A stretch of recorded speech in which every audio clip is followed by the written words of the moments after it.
Hello teachers, and a very warm welcome to this learning module. I'm so glad you're here. Every time a teacher invests time in their own professional growth, students benefit. So thank you for tuning in today. Let's settle in and enjoy this journey of learning together. In this module, we are going to look at a very practical and powerful idea: how Bloom's taxonomy can help us design better questions in the classroom. We might sometimes feel that students know the content, but when it comes to applying it or thinking deeply, they struggle. Very often, the shift happens simply by changing the type of questions we ask. By the end of this session, you'll see how questioning can become a tool that unlocks thinking, not just checks memory. By the end of this module, we aim to understand three very practical things: how Bloom's taxonomy connects to classroom questions, what types of thinking different questions trigger in students, and how we can intentionally design questions across levels, from simple recall to higher order thinking. If we are able to do this, designing assessments, worksheets, oral questions, projects will become much easier and far more meaningful for learners. Bloom's taxonomy gives us a hierarchical model of cognitive skills, from remembering information to creating new ideas. Why is this important in question design? Because it allows us to align questions with the level of learning expected, grow student thinking step by step, promote higher order thinking rather than just recall, and understand not just what a student knows, but how deeply they know it. So Bloom's taxonomy is not theory. It is a very practical tool for designing learning. Now let's explore the most useful part: what skills students actually develop at each cognitive level of Bloom's taxonomy. Once we understand the skills, designing questions becomes very intuitive. At the foundation, we have knowledge or remembering.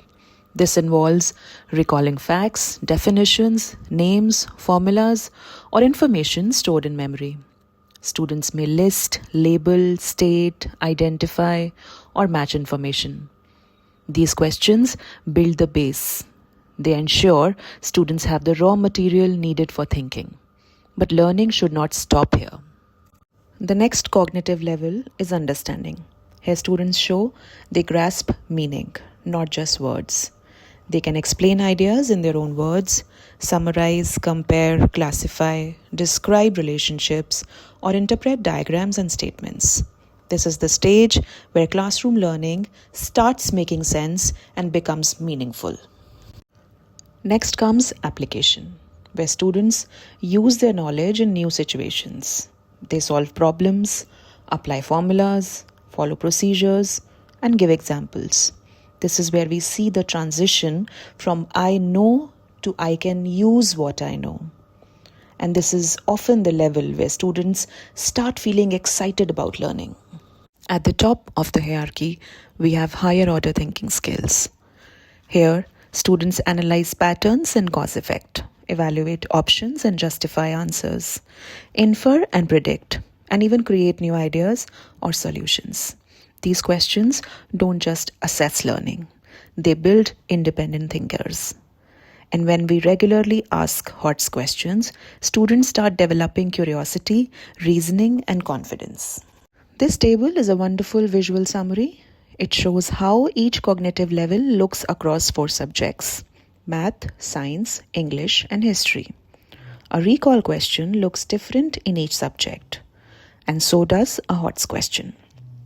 For example, in maths, HOTS is analyzing patterns, like predicting the 7th term in a number series. In science, HOTS involves evaluating, like identifying which medium carries sound fastest and why. In English, HOTS is reasoning and inference, analyzing a character's choice using evidence. And in history, HOTS is evaluating, justifying whether the revolt of 1857 was a success or failure. This table reminds us that higher order thinking is possible in every subject for every student, when questions are designed intentionally. Thank you for your attentive participation. Remember, questioning is one of the most powerful tools a teacher has. When questions change, thinking changes. And when thinking changes, learning transforms. I truly appreciate the time you've invested in this module. Keep shining and keep making a positive impact. Your students benefit from every effort you make.